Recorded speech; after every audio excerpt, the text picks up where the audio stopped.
This is Where We Live from Connecticut Public Radio. I'm Catherine Shen. It's been 5 years since COVID-19 was declared a global pandemic. Growing concern about a new and rare pneumonia-like virus, and federal health officials don't want it to spread here. This is a new disease, and information is really rapidly evolving, and so we're continuing to learn about it day by day. The first case of coronavirus has been confirmed here in the United States. Today, the World Health Organization officially announced that this is a global pandemic. What began as a mysterious pneumonia-like illness spread rapidly, killing more than 1 million people in the United States and 7 million worldwide. That's according to the Centers for Disease Control and Prevention. All week, Where We Live will be marking the 5th anniversary of COVID-19, from how we honor the lives we lost to the lessons learned in public health. But today, Frontline workers will reflect on early days of the COVID-19 pandemic, when little was known about how the virus spread and who was the most vulnerable. They'll share what they learned then and how they carry those experiences into their work today. Joining me now is Sarah Peltier, who's the customer service front-end clerk at Simsbury Stop & Shop. Sarah, thanks so much for being with us. Oh, thanks for asking. Good morning. And also with us is Chaplain Rolando Hernandez Lizcano, who's a chaplain in Hartford Hospital. Chaplain, appreciate you joining us as well. Appreciate you inviting me to be part of this moment. And Audrey Silver, who's a senior clinical operations manager at Hartford Healthcare. Audrey, appreciate you coming on today. Thanks for having me. And listeners, let us know if you're a frontline worker or what do you remember about 2020. We want to hear your stories. Give us a call, 888-720-9677, or leave us a comment on Facebook and Twitter at Where We Live. So Audrey, I want to start with you here. This is the 5-year anniversary. Can you believe it's been 5 years?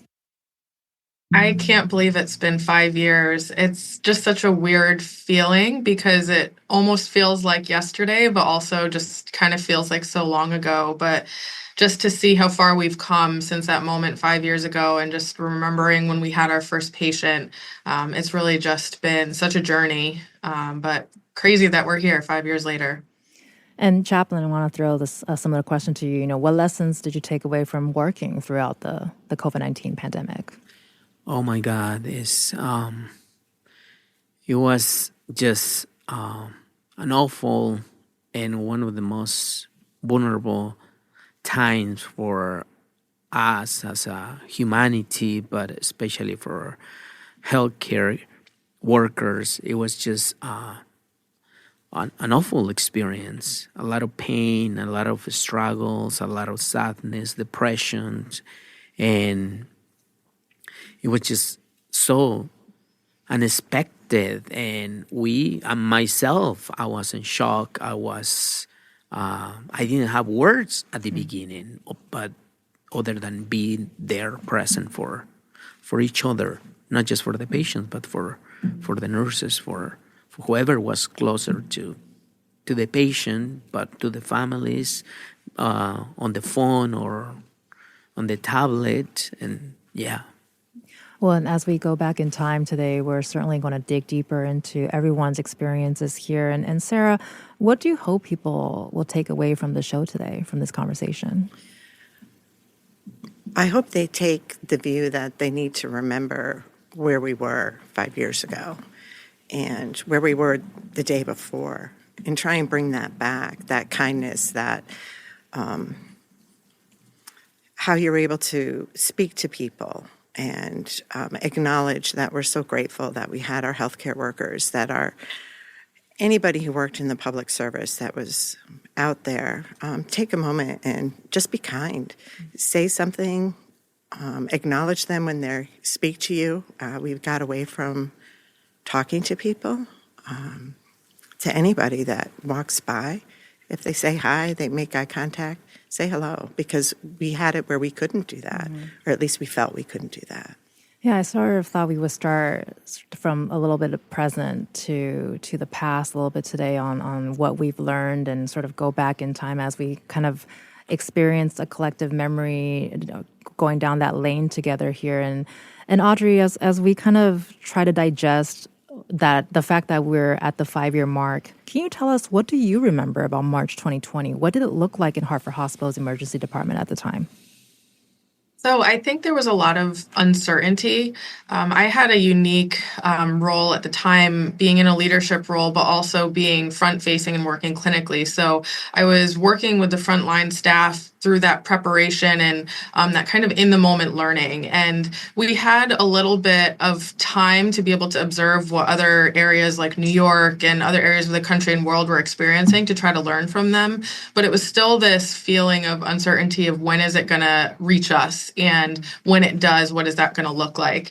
And then on the other hand, in my leadership role, having to plan for that and construct these new spaces for treating patients that we've never had before and look at how we deliver care differently. You know, we were using tents outside and new spaces to be able to isolate patients safely. And so until we got to that point where it reached us and we were in it and treating these patients, I think it was just that anticipation that everyone felt. But then when it did reach us, I remember the first patient was diagnosed here at Hartford on a Friday night, and they had come through the emergency department and were up on an inpatient unit. And so I came in that next Saturday to support the staff, and the staff had anticipatory feelings, but also just a sense of calm. Like, we've prepared for this, we're ready for it, we're just going to take it moment by moment, day by day, and see what comes. We're going to learn and do this together. So for all the stress and unknowns that there was also this feeling of unity and calm in the department at the time. And as a frontline medical worker, were you worried about contracting COVID-19, or were you worried about your colleagues contracting it? We were, and I remember, going home and being afraid to go in my house wearing my scrubs and not sure if I should store them or wash them differently. And, the risk of exposing family and all those things were so real until we knew more about this, and just the nationwide concerns of PPE availability and all of that to protect ourselves. I mean, we were lucky to be in a place that we didn't get into a huge crisis and we had what we needed to protect ourselves. But also the level of protection. No one really knew how far you had to take it. Was a mask enough, or did you need all these other things that we had in place as a precaution? So it was a lot of learning as we went, but I do definitely remember those fears in the beginning. And Sarah, can you take us back to your experience during March 2020 at Stop and Shop, where it's like a central point for a lot of people to go get supplies. But what do you remember about those first few days when we weren't quite sure what this new illness was and what to expect? The first few days, wow. March 13th was the day that I remember the school shut down. They let out and they didn't come back. I was teaching at a school, and some parents brought their children in knowing it would be the last day that they would be in person for what we thought was 2 weeks. But going into the store and later that afternoon and finding the lines like I've never seen before. Usually holiday time is a very busy time, but this was absolutely apocalyptic. But there was no sound and there was nothing on the shelf. And to the PPE, we were exposed to hundreds of people per day. It dwindled off a little bit after that first run, but we didn't have anything. We didn't have masks. We didn't have gloves. We were using deli gloves. As the days went on, everything changed. Our protocol for what we had to do and how to keep everybody, not just ourselves, but the customers safe, what we thought was safe. They were very scary times. We were grateful for whatever we did get, but it took a while. Mm-hmm. It took a while for us to have our PPE come in because it wasn't available. As we know, it went to hospitals. Grocery people were kind of lower down on that totem pole, if you will. Well, and I think many of our roles have changed as we try to figure out what was going on and try to navigate this new world that we found ourselves in. How did your role change at Stop and Shop? Our role changed trying to get people their food. We had many elderly people that were afraid to come out. There was no home delivery, Instacart, DoorDash. They weren't doing that at that time. Right. So we would have people call, say, 80 years old and I'm compromised. How can I get food? We tried to direct them to where we could at the time.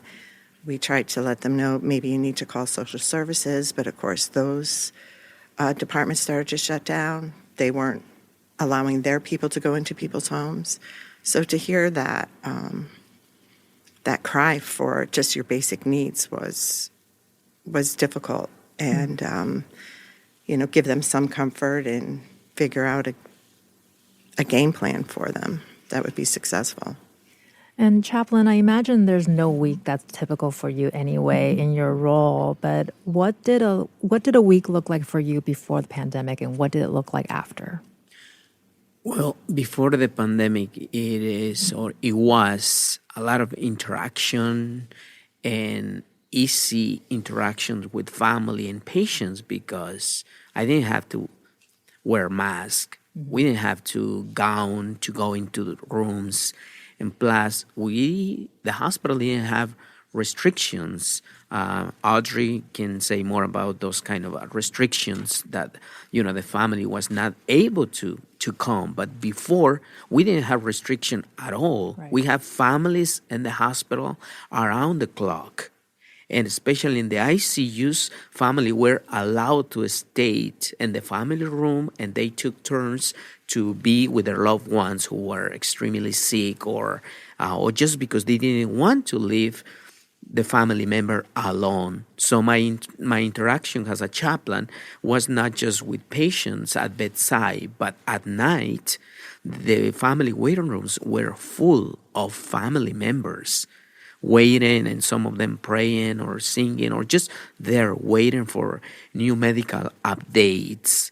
So it was an environment of trust, of very easy. And after the pandemic, well, I think we, as co-workers, colleagues, we're afraid of each other because, like Audrey mentioned, we didn't know the extension of the protection. Why we'll need to use masks. Or I remember at the beginning, we were not allowed to touch or to, get closer to each other. Remember what was the distance? 6 feet. 6 feet, exactly. So after the pandemic, it was, we have to protect ourselves, mask, and then, yes, it's true that we were blessed to have most of the times, what we need. But I remember it was a time that I only have a couple masks for the week. Mm-hmm. So, but also it was very uncomfortable talking to people, listen to people, and obviously everything changed for meeting people in person and having family members in the hospital that having almost no one, no family member, only the medical team. So it was a huge change, and the change, it was painful and it was scary. Mm-hmm. So after the pandemic, it was like the job was more exhausted. Before it was not easy, but at the same time, I could handle everything. But after the pandemic, I myself didn't want to go back to the hospital, but I didn't have a choice. So really, really changed about, like right now, I'm not used to have nothing on my head. So it feels different. So imagine having a mask and then the N95, which is even more difficult to breathe. And then on top of that, the shield. So the shield and gowning and all of that, and try to talk to people, try to listen to people. And it was just difficult, but at the same time, we were there for each other and for people, for patients, and we were there for families using the phone and the tablet, and sometimes making Zoom arrangements they could see their loved ones at bedside. Well, and it seems like this is an area, both your position and what's been going on with what you're seeing is an area that I don't know if people really realize what's happening. Because I think when we think healthcare, we're thinking doctors, nurses, of course, bedsides, very obvious pictures that we see, but we don't often hear about what you do in this role in the medical field. So for a long time, as Audrey mentioned earlier, there's so much uncertainty over how the illness was spreading and how why certain groups were more vulnerable than others. Was it difficult to console families who are feeling confused and maybe even angry? And you mentioned earlier, too, that there was so much emotions happening together, including yourself. Yes. I remember a couple who were brought to the emergency department, and sadly the husband died and the wife make it. So imagine the husband is dead and the wife is extremely sick, but the wife is not able to say goodbye to her husband. And there are 20 family members trying to connect with both of them. And I remember that I asked permission to go and, sit with the wife and process. I say, I feel so frustrated and I feel helpless that I'm not able to be there for the wife. She's grieving the loss of her husband, and she's by herself. And so, my boss allowed me to go into this room with the wife, and then I went out with the family and pray outside, and then come back and tell them, I'm going to go and be with your mama. So this is my number, you're going to call me and we can talk. Or you can talk to her. And that was the one of the ways that I support the family, and I was able to be there. But at that time, or it was a time that no one has the privilege, or no one couldn't come and stay with their loved ones. So the nurse, the doctor, the chaplain was the family for that person. And when the person was conscious, alert, I will introduce myself and provide emotional, spiritual support, and just, talk to that person and let him to know that it was not alone, that it was the doctor, the nurses care for this person, but also the chaplain. But beyond that, I will explore about the faith and the relationship with God, and remember that God loves him, and ask if she would like to pray, or how can we make that person feel not alone. And it was exhausted, but at the same time, I felt more than ever an instrument of God. And I was blessed by having the courage, but also the skill, and being part of the healthcare givers at bedside, providing something like you said is different. Because when the body doesn't work, when the body breaks down, it's about to focus on the spirit and the soul. And that is the job of the chaplain does, that many people don't understand, or many people think it's just about just praying. No, it's about human connection. It's about embracing feelings. It's about engaging mind and supporting the human soul, the human spirit. Well, I appreciate you sharing that story with us, and your position is certainly something that I've learned very deeply in a different way during the pandemic, not realizing what an important role that this position has in healthcare. So thank you so much, Chaplain, for sharing that with us. I think it's really important for people to really understand and hear that experience from you directly. And Audrey, I want to ask you here too, both the chaplain and Sarah had talked about their change in roles during the pandemic. Did you see any ways that your role in society changed in any fundamental way during the pandemic? I think for us, the biggest change, kind of building off what Rolando said, was being a connection to patients in such a different way. And we are so lucky to have colleagues like Rolando that are so expert in making those connections. As clinical staff, you're caring for people, but then when you have to take the place of the family, like Rolando talked about, you're connecting with the patient in such a different way than you were before.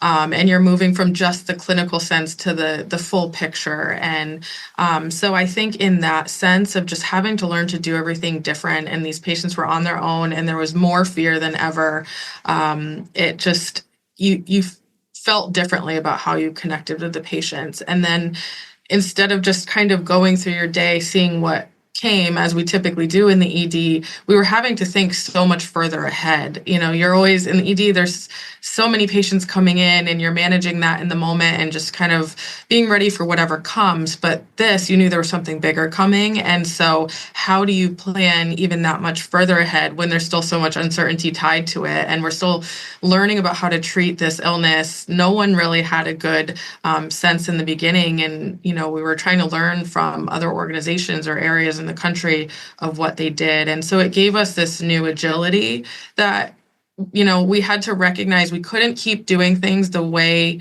that we had always done them just because it worked for us. We had to be able to challenge ourselves to think differently. So I think in that sense, it has made us better, but it was a scary time. It was. So it made us learn a lot. But I think the biggest takeaway, aside from clinically what we learned, was just how to connect with our patients so differently. Well, and I think all three of you had said the word scary, describing the experience. And Sarah, before we go to break, I do want to ask you here where, when we think about diseases, I think we think about hospital settings immediately. And in this case, what makes this unique, if that's a word to describe it, is you're in a grocery store where you see everyday people, you see a different kind of humanity, I think. How did you and your colleagues support each other during the height of the pandemic? Because we all saw the same, we all felt the same. We were very fortunate that we had each other. I would assume it's the same in the healthcare or any of the other frontline workers, that after the store closed, that was kind of our decompression. We had 2 hours that we had to clean everything and, reframe how we do business, the same as the healthcare. We had to design ways for people to be safe. I have to say it was very scary to see where people went, and meaning how their behavior changed so drastically during that time. The lack of humanity that we saw on the outside. You saw the results of the illness. We saw, the lack of humanity to each other, and that they would, take so many rolls of toilet paper and so many items and just stock up. It was like this prepping survivalist, and every other family, kind of going by the wayside. That was so distressing. I've done this job for over 40 years. I've never seen that. Apocalyptic, I think I already said that word. It was very frightening because we didn't know what the disease would hold. We didn't know if we were going to get sick.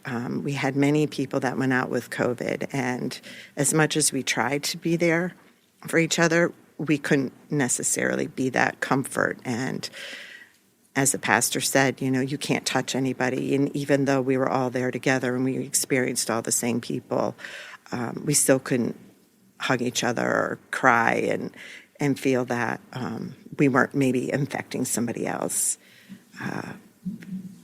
It just, it was frightening not to know. My mom had a very serious lung infection, and, I remember, mask, gloves, running into the house, dropping off her food, running out, and to not be there every day with my mom as I was before.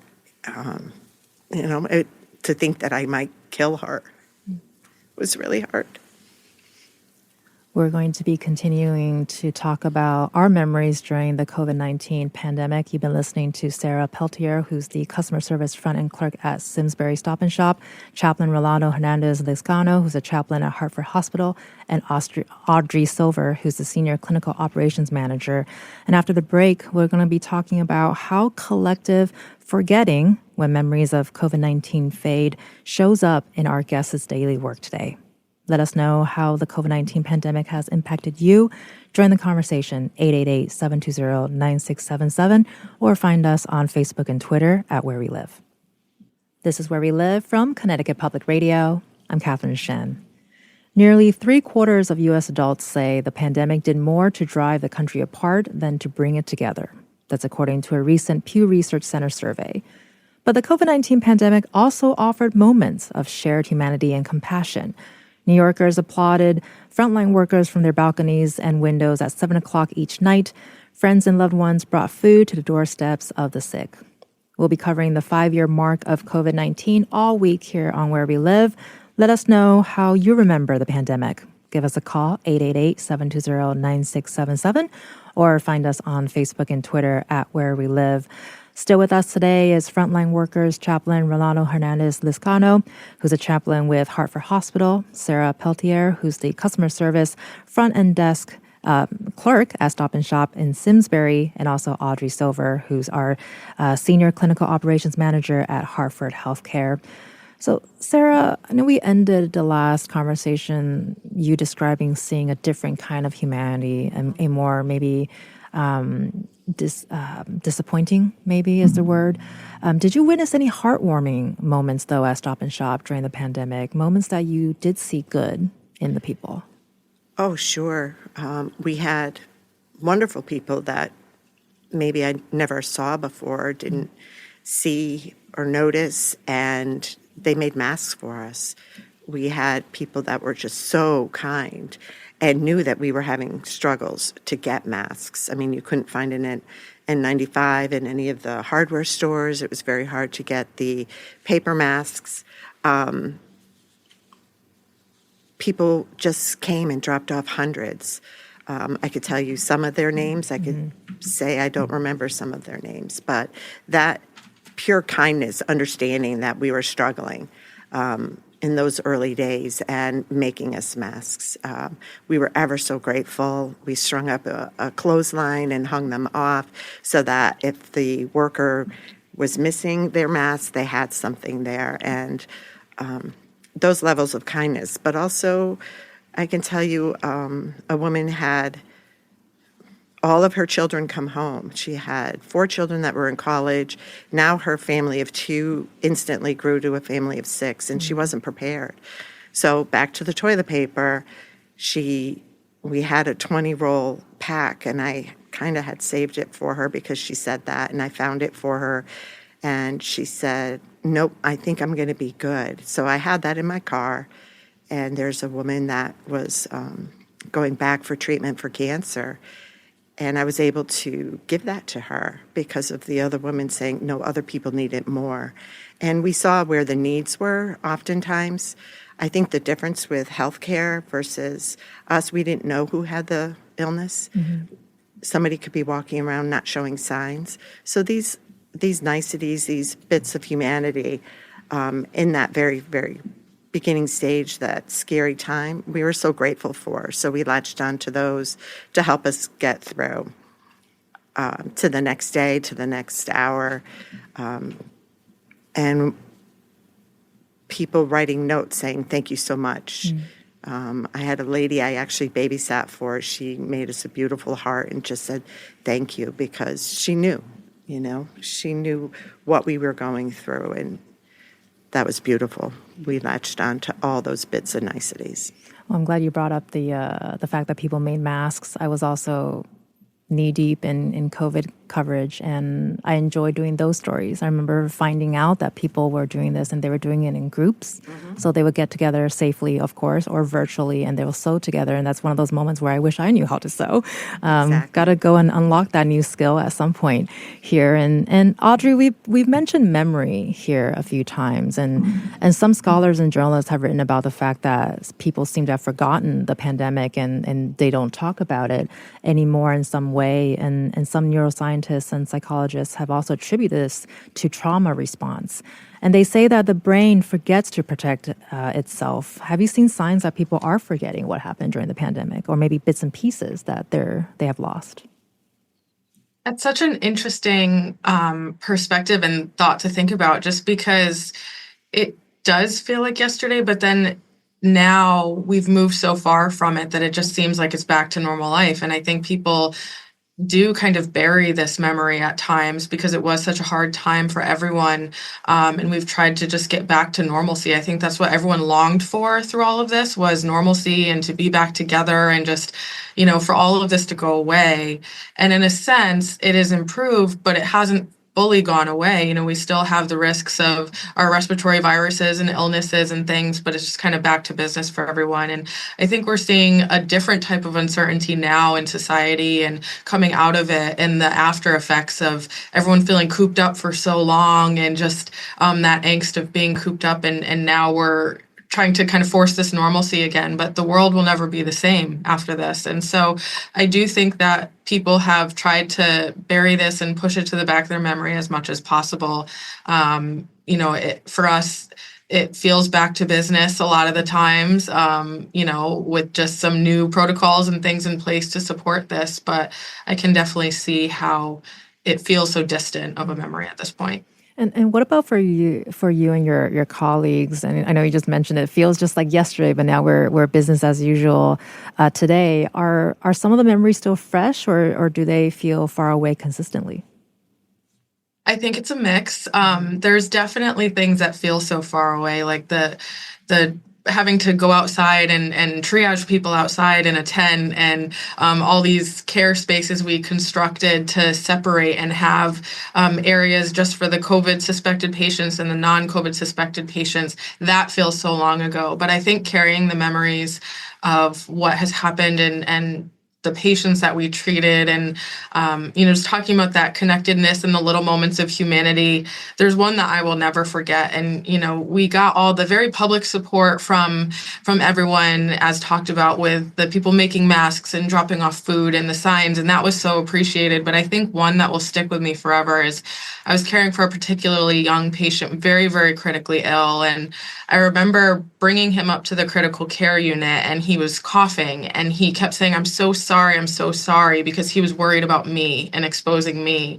And I was worried about him because he was so critically ill. And in that moment, he couldn't even think about himself. He was worried about me. And that connectedness is something I never really experienced before, and that will carry with me forever for sure. Well, and Chaplain Rolando, you see such a different picture of grief and memory. Do you have any heartwarming moments that you like to share, or anything that jumped out to you? As I was listening, Sarah and Audrey, a picture came to my mind. After work, I was driving to different places just to have a self-care moment, and I love the fact that I saw in many outside of the houses like a big heart, and with the words heroes. And it made me feel grateful, but at the same time, for me, that was like it was a simple word, a simple picture, but something that the community show us how appreciative they were. And that was outside the hospital. And inside of the hospital, I think I got closer to many nurses, but also to many healthcare workers. And I was assigned by that time a neurology unit. And we talk, what can we do? A pause A pause is it's part of the Hartford Hospital language. A pause is a moment of 60 seconds, a minute. And with those 60 seconds, we think about that person. We honor the life of that person, or 2 people, 3 people, 5 people who die in that week. And I mention their names, and I say something like, remember that those people have a story that we don't know. And it became such a beautiful ritual weekly with a group of nurses and doctors that I just felt so connected with them. And we make from the pain and death and grief and loss a sacred moment to honor people's life, but at the same time to honor the care and the love and the compassion, but at the same time we just have a moment to be together as a group, as a community. And that was such it was an amazing moment. And I want to add to Sarah and Audrey about the memory. I don't think we forget that time. We just don't want to talk about it because like I said at the beginning, it was the most vulnerable, painful, scary moments in our lives, in our humanity. And I keep talking about I'm going to break down. I'm going to cry because those moments come back. Mm-hmm. And those moments that I was with a patient who is dying and it's scary, I'm scary too. But at the same time, I want to be there for the patient. And then, like Audrey said, the patient is not worried for himself or herself, but for me. Thank you very much. Oh, you should leave because I'm very sick. So those moments and those words were like food for my soul, but at the same time for the job I was doing. And I remember a nurse who we were caring for this patient who is extremely sick and is dying. And he was a young person. So for whatever reason, it just broke us. And we left the room and the nurse said something, I don't care if I'm breaking the rules, but I just need a hug. And we were, using the PP, and so we were safe in that moment. But it was such a wonderful moment and a warm hug and a moment of love and support and compassion that I won't forget. Well, I'm really glad to hear that while you're hugging your people, that your people were also hugging you back. Thank you so much for sharing that story with us. And speaking of sharing stories, we have a caller, Rose, who's calling in from New Haven. Rose, you're on the air. Yes, hi.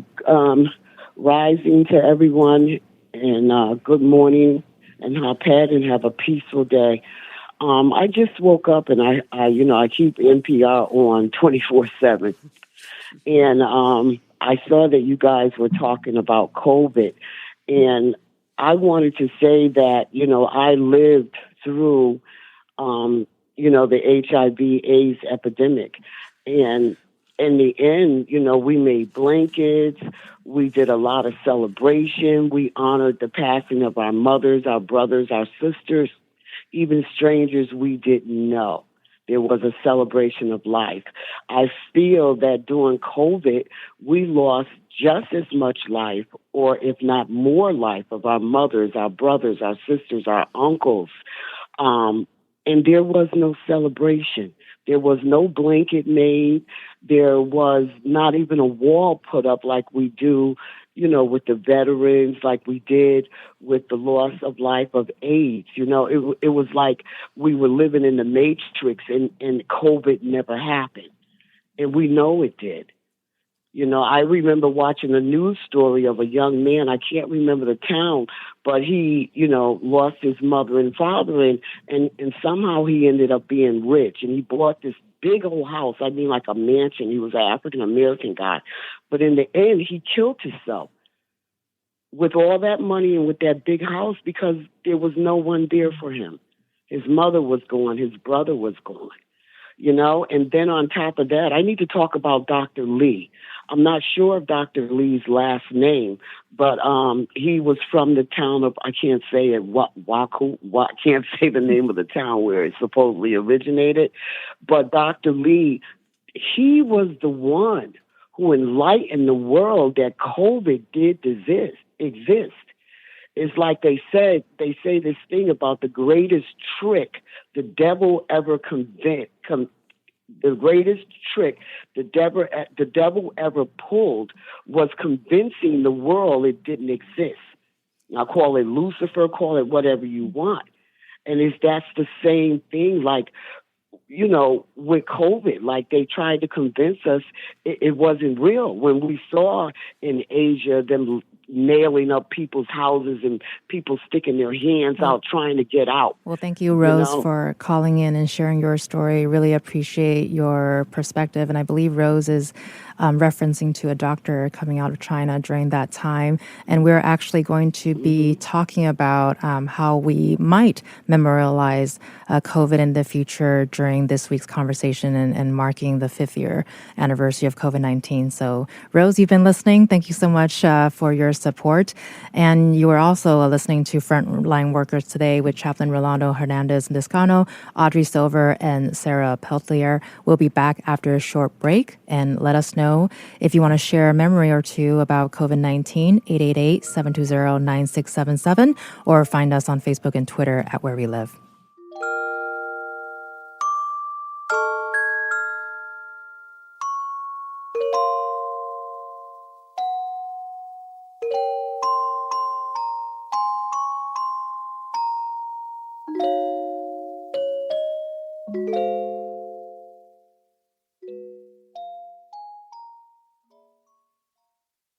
This is Where We Live from Connecticut Public Radio. I'm Catherine Shen.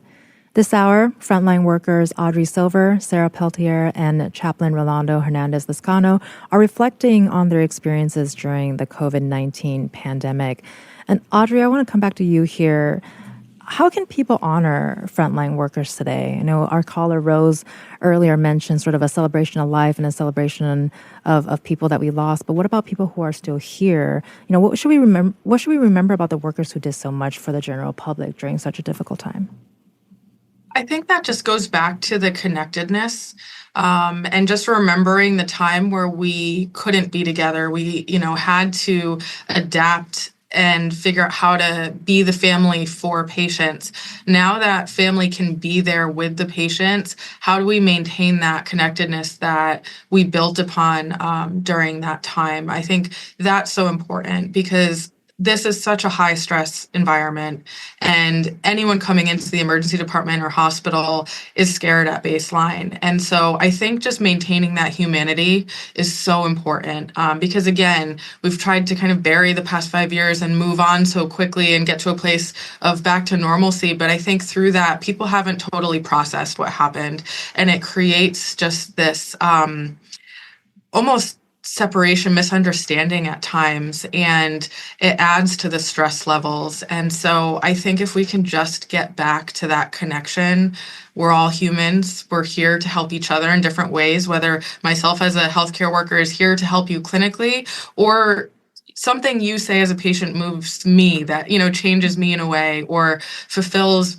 me. I do this because I want to help people, and just being able to do that and serve is what brings us fulfillment in our jobs, as hard as they can be. And so just togetherness and connectedness is I think the best way to move forward from this. We have a caller, Luama, who's calling in from Waterbury. You're on the air. Hello. Hi, you got a minute here. Hi. Go for it. Oh, yes, hi. Hi. Okay. So I remember COVID very vividly. I was an ICU nurse. I had just come off training. I'd been a nurse for a few years, and I absolutely loved the ICU. And then COVID started, and we took a few patients at first, and it was absolutely scary. But there's a couple patients that I'll never forget. There was this young African-American gentleman that was fairly healthy, and I remember taking care of him, and he was just progressively getting worse. Sorry, I get really emotional when I think about this. And I remember him vividly telling me, "I'll do anything you want, just don't let me die. Please don't let me die." And that, I don't think I'll ever forget his face for as long as I live. And that was just so sad. And sadly, he ended up passing away a few days later. And I also remember this older gentleman who was also he was a fairly healthy older gentleman. And we had to FaceTime his daughter because he was getting intubated. And he was so ill that he was confused. He didn't know what was going on, and I'm trying to get him to talk to his daughter and his granddaughter via FaceTime, and he's saying, "Oh no, honey, I can't talk anymore. It looks like they're going to be doing some sort of procedure for me," and I'm trying to get him to keep talking to her, and I don't think I'll ever forget that poor daughter's face either. But there was just so much trauma and so much sadness and so much longing from these family members to the point where our entire staff would share our personal phone numbers with these families so that they could talk to their family members via FaceTime, or at least just see them or listen to their voice. But we were glad we could help in the way that we could. But I wish we could have done more. But that's kind of was all that we could do, and we tried to do what we could. Well, thank you so much, Luama, for sharing your story and also for your work during this time. I'm sure families and friends and loved ones appreciated you being so caring. So I appreciate you taking the time and sharing your experience with us. And we only got about a couple minutes here, but Chaplain Rolando, we just heard from a listener. What are your thoughts about her experience? I imagine it echoes. Yes. Definitely those experience with patients and families touch our hearts and also bring us memories that we also in many ways because remind us that we in some ways we are also facing our own death. It's not just crying because this person made me experience this or that, but also I am human, so I'm in many ways I'm dying. But again, I think how can we honor is be grateful that I'm alive, be grateful that I'm able to see, I'm able to talk, I'm able to listen to you, I'm able to cry, I'm able to feel. And Sarah, we got about 30 seconds here. How would you like frontline workers to be honored? I believe that just taking a moment and, again, acknowledging that we're out there, we're helping you. That's our function. All of us have a very similar thread that's all we want to do.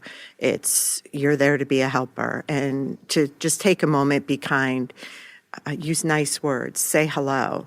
Hello is such a basic acknowledgement of somebody's existence. Try using it. It's fulfilling.